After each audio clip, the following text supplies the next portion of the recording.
Hello dear students, welcome to the official YouTube channel of the home academy. इस वीडियो में आज हम ईडियम एंड फ्रेजेस पे कुछ क्वेश्चंस करेंगे। ये क्वेश्चन जो है आपके अपकमिंग कॉम्पिटिटिव एग्जामिनेशन के लिए इंपॉर्टेंट होंगे। मैं उम्मीद करूंगा कि जब भी आपके सामने जो है वो कोई भी ईडियम आए, आप उसका आंसर देने की कोशिश करेंगे। पहले हम कुछ क्वेश्चन वो लेंगे जो प्रीवियस ईयर में एसएससी के एग्जामिनेशन में आए हुए हैं, और फिर हम इसकी वैरायटीज देखेंगे कि कैसे कैसे क्वेश्चन पूछे जाते हैं और क्या पॉसिबिलिटी है आपके एग्जामिनेशन में क्वेश्चन आने की। वीडियो पसंद आता है अपने फ्रेंड्स के साथ जरूर शेयर कीजिए, सोशल मीडिया के अकाउंट्स पे अपने शेयर कीजिए। स्टार्ट करते हैं पहला क्वेश्चन। उससे पहले मैं आपको डायरेक्शन बता देता हूँ क्वेश्चन को क्या करना है। देखिए, हमारे पास एक डायरेक्शन दी गई है। इस टाइप का पहला क्वेश्चन है, select the most appropriate meaning of the given idiom. हमारे पास एक इडियम दिया गया होगा, हमें उसका अप्रोप्रिएट मीनिंग जो है वो देखना है कि उसका मीनिंग क्या होगा। आप इडियम्स क्या का पहला पार्ट आप देखे थे, जिसमें हमने बताया था कि इडियम्स का लफ्जी मायने जो है हम नहीं देखते, बट उसकी सेंस क्या निकलती है, उसको मुहावरे के तौर पे कैसे यूज किया जाता है, वो हमें यहाँ पर समझना है। अब जैसे कि पहला क्वेश्चन है, to play ducks and drakes. To play ducks and drakes का मीनिंग क्या होगा। अब लफ्जी तौर पे अगर हम इसका मीनिंग देखें, ये वो गेम होती है डक्स एंड ड्रेक्स, जैसे कि कहीं खड़ा हुआ पानी है, जैसे तालाब में पानी है, उस पानी में हम पत्थर मारते रहेंगे कोई रुके हुए पानी में, ठीक है, ऐसे ही टाइम पास के लिए मार लिया ये, तो उसे कहते हैं डक्स एंड ड्रेक्स। अब यहाँ पर हम सेंटेंस में जो है हमें देखना है, ये जो चार है इसका मीनिंग क्या होगा, इस इडियम का मीनिंग क्या होगा। तो बताइए क्या होगा। ठीक है, यहाँ पर आपको सोचना होगा कि इसका मीनिंग जो है वो क्या होगा। क्या इसका मीनिंग आपको निकल रहा है। देखिए अब क्या होता है, इसका मीनिंग होगा टू यूज रेकलेसली, मतलब लापरवाही से खर्चना। क्या करना, लापरवाही से खर्चना। याद रखेंगे इसका मीनिंग, इंपॉर्टेंट चीज है। इसका मीनिंग जो है वो आपको याद रखना होगा कि आपके पास माल दौलत इतनी है, आप उसको लापरवाही से खर्च रहे हैं, उनका ठीक यूज नहीं कर रहे हैं। तो इसको मैं दिखा देता हूँ इसका आंसर आपको। तो ये देख लीजिए, करेक्ट आंसर जो होगा वो ऑप्शन नंबर ए होगा, टू यूज रेकलेसली। तो आप समझ गए होंगे आप इसका मीनिंग क्या होता है। To play ducks and drakes का मीनिंग क्या होगा आप समझ गए होंगे, टू यूज रेकलेसली, लापरवाही से किसी भी चीज को इस्तेमाल करना। अब यहाँ पर आपके पास जो है वो दूसरा सेंटेंस जो है वो आ चुका है। तो क्वेश्चन आपके स्क्रीन पे आ चुका है, आपको यहाँ पर भी अप्रोप्रिएट मीनिंग देखना है गिवन इडियम का। देखिए, select the most appropriate meaning of the given idiom. हमारे पास इडियम दिया गया है get out of hand. Get out of hand हमारे पास इडियम है और हमें इसका मीनिंग दिए देखना है इन चार दिए गए ऑप्शन में। एसएससी सीजीएल में पूछा गया है 2019 में, पिछले एक दो साल का ही जो है क्वेश्चन है, पुराना, ज्यादा पुराना नहीं है। तो बताइए इसका आंसर क्या होगा। गेट आउट ऑफ हैंड का अगर हम लफ्जी मीनिंग देखेंगे, हाथ से निकल जाना। किसके लिए, हाथ से निकल जाना। बट यहाँ पर इसका मीनिंग क्या होगा, गेट आउट ऑफ कंट्रोल, बेकाबू हो जाना। ठीक है, अगर गुस्सा इतना आए उसमें बेकाबू इंसान हो जाता, तो इसका मीनिंग जो होगा गेट आउट ऑफ कंट्रोल होगा। देख लीजिए इसका meaning, get out of control. Correct answer जो होगा वो क्या होगा, गेट आउट ऑफ कंट्रोल जो है वो आपका करेक्ट आंसर यहाँ पर होने वाला है। अगला आपके पास ईडियम है, काफी अच्छा ईडियम है, मैं जरूर ये चाहूंगा कि आप इसका आंसर नीचे दे। Give someone the cold shoulder.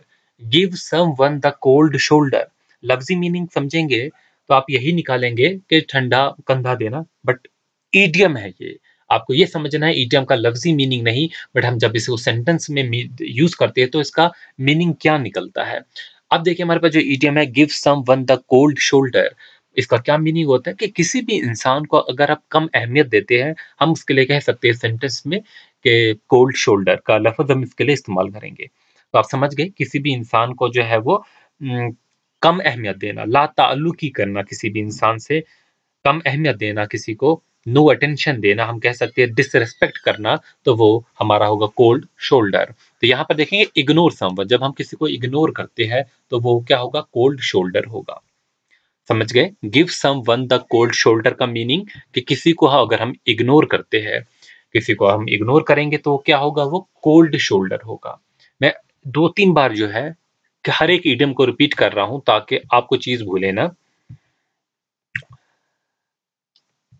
अब यहाँ पर देख लीजिए इसका मीनिंग, इग्नोर समवन। जब हम किसी को इग्नोर करते हैं तो कोल्ड शोल्डर ईडियम यूज होगा।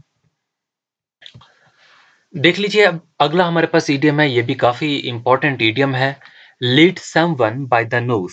क्या मीनिंग होगा lead someone by the nose? Urdu meaning अपना, हिंदी मीनिंग देखेंगे कि किसी की भी रहनुमाई करना नाक से, बट ये एक ईडियम है, आपको इसका मीनिंग जो है एक फ्रेज के टाइप में जो है यहाँ पर ढूंढने की कोशिश करनी है। पहला ऑप्शन हमारे पास है टू क्वेरल विद समवन, किसी से लड़ाई करना। ऑप्शन बी है टू डोमिनेट समवन, किसी पे डोमिनेट करना, उसको कंट्रोल करना। एंड ऑप्शन सी है to do the right thing. Option four है to force someone to take the blame, कि किसी को ऐसे मजबूर कर देना कि वो ब्लेम जो है अपने तक ले। अब देखो यहाँ पर जो है आपको इसका मीनिंग में थोड़ा सा डाउट हो सकता है। पहला ऑप्शन जो है ये नहीं होगा, ये नहीं होगा।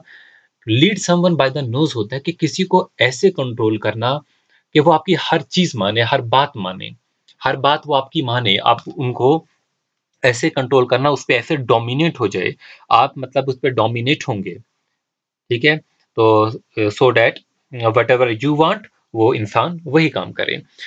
तो यहाँ पर जो है to force someone to take the blame, ये भी हम कह सकते हैं कि आप डोमिनेट अगर उस पे होते हैं तो वो अपने पे जो है इल्जाम तक लेने के लिए तैयार हो जाता है, बट आप इसे नहीं इग्नोर करेंगे ऑप्शन बी को, टू डोमिनेट समवन। तो यहाँ पर हमें मोस्ट अप्रोप्रिएट वर्ड देखना है, टू डोमिनेट समवन, याद रखेंगे।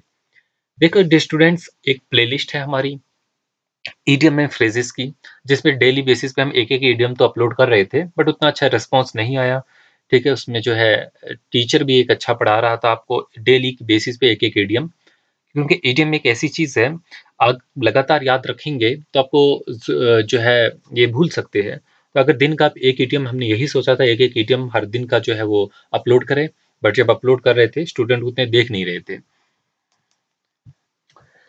अगला ईडियम आपके स्क्रीन पे आ चुका है, जरूर आप इसका आंसर सही से देने की कोशिश करेंगे। Select the most appropriate meaning of the given idiom. जो दिया गया ईडियम है इसका आपको अप्रोप्रिएट मीनिंग जो है वो चूज करना है। ईडियम पढ़ते हैं, out of the woods, out of the woods, तो बताइए क्या मीनिंग होने वाला है? नीचे हमारे पास चार ऑप्शन है और आपको अप्रोप्रिएट मीनिंग यहाँ पर देखना है। तो आउट ऑफ वर्ड्स का मीनिंग होता है out of difficulties, out of danger, out of trouble कह सकते हैं हम। यहाँ पर हमारे पास जो होगा नो लॉन्गर इन ट्रबल, कि अब जो है आप मुसीबत में नहीं है। आउट ऑफ वुड्स जो होता है आप मुश्किलात से जो है वो बाहर निकल आ चुके हैं, आप खतरे से निकल आ चुके हैं, आप मुसीबतों से जो है बाहर आ चुके हैं, अब आपके पास जो है कोई भी ऐसी डिफिकल्टी नहीं है। तो हम इसका इडियम जो होगा, इसका मीनिंग जो होगा no longer in trouble. Check कर लेते हैं, कंफर्म कर लेते हैं क्या यही आंसर है? बिल्कुल। तो या एसएससी सीजीएल जो है 2018 के एग्जाम पेपर में जो है वो पूछा था, जो कि शिफ्ट 2019 में बेसिकली पेपर हुआ था, शिफ्ट थर्ड में पूछा गया था, नो लॉन्गर इन ट्रबल। याद रखेंगे इस इडियम को। अगली टाइप के क्वेश्चन जो है वो कुछ इस टाइप से होंगे, देख लीजिए। पहले मैं डायरेक्शन बता देता हूँ। Select the most appropriate meaning of the underlined idiom in the given sentence. हमारे पास एक सेंटेंस दिया जाएगा, जैसे कि नीचे जो है ये एक सेंटेंस दिया गया है, नीचे रेड में जो लिखा हुआ है, हमें क्या करना होगा? सेलेक्ट करना होगा most appropriate meaning of the underlined idiom. तो बेसिकली यहाँ पर अंडरलाइन में कोई इडियम तो लिखा नहीं, मैं इसको आर स्टिल लिविंग फ्रॉम, ये देख लीजिए, ये होगा, ये आपका इडियम होगा, living from hand to mouth, ये आपका इडियम है।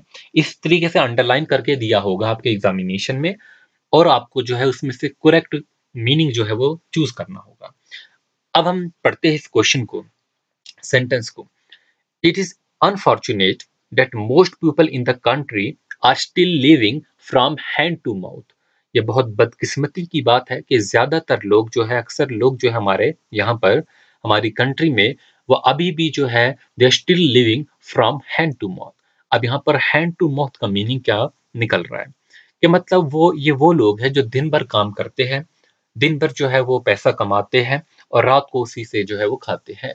मतलब जो दिन निकला उस दिन उनको काम मिला तो वो रात को खाएंगे। ठीक है, तो अब यहाँ पर हमें चार जो है ऑप्शन दिए गए हैं, हमें सही से ऑप्शन यहाँ पर चूज करना है, और आप पहला ही ऑप्शन पढ़ेंगे। पहला ही ऑप्शन क्या है? Consuming daily what little is earn, जो दिन भर में हर दिन कमाते हैं उसी को जो है वो रात में जो है उसी का जो है वो खाते हैं। ठीक है, ये आपका जो है सही आंसर होगा। कंफर्म कर लेते हैं। तो आप देख लीजिए, इसका आंसर जो है वो बिल्कुल आपका जो है वो करेक्ट आंसर है। इस वीडियो में मैं इतना ही करता हूँ। आगे आने वाली वीडियोस में जो है कुछ और इडियम्स के जो है हम यहाँ पर क्वेश्चन डिस्कस करेंगे। प्रीवियस ईयर क्वेश्चन के अलावा जो है हम दूसरे क्वेश्चन जो है भी डिस्कस करेंगे। ठीक है, काफ़ी अच्छी हम इस पे प्रैक्टिस करने वाले हैं। आप बच्चे जो है इस वीडियो को ज़रूर शेयर कीजिए, एक अच्छा रिस्पॉन्स मिले ताकि हम भी मोटिवेट होकर और कंटेंट आपके लिए बेहतर से बेहतर लाने की कोशिश करें। Thanks for watching. Wish you good luck.